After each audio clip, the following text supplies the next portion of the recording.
بسم الله الرحمن الرحيم. إنا أرسلنا نوحا إلى قومه أن أنذر قومك من قبل أن يأتيهم عذاب أليم. قال يا قوم إني لكم نذير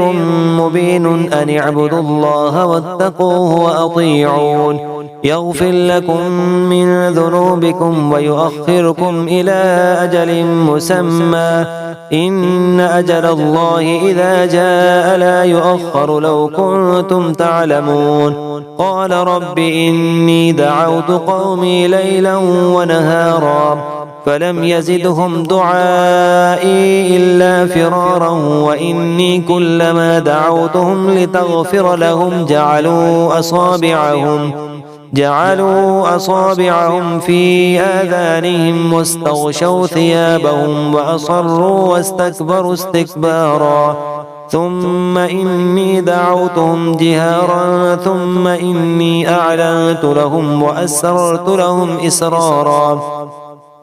فقلت استغفروا ربكم إنه كان غفارا يرسل السماء عليكم مدرارا ويمددكم بأموال وبنين ويجعل لكم جنات ويجعل لكم أنهارا ما لكم لا ترجون لله وقارا وقد خلقكم أطوارا ألم تروا كيف خلق الله 7 سماوات طباقا وجعل القمر فيهن نورا وجعل الشمس سراجا والله أنبتكم من الأرض نباتا ثم يعيدكم فيها ويخرجكم إخراجا والله جعل لكم الأرض بساطا لتسلكوا منها سبلا فجاجا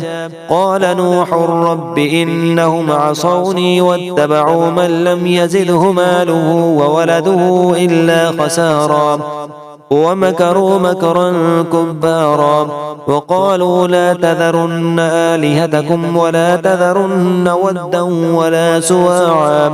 ولا يغوث ويعوق ونسرا وقد أضلوا كثيرا ولا تزد الظالمين إلا ضلالا مما خطيئاتهم أغرقوا فأدخلوا نارا فلم يجدوا لهم من دون الله أنصارا وقال نوح رب لا تذر على الأرض من الكافرين ديارا إنك إن تذرهم يضلوا عبادك ولا يلدوا إلا فاجرا كفارا رب اغفر لي ولوالدي ولمن دخل بيتي مؤمنا وللمؤمنين والمؤمنات ولا تزد الظالمين إلا تبارا.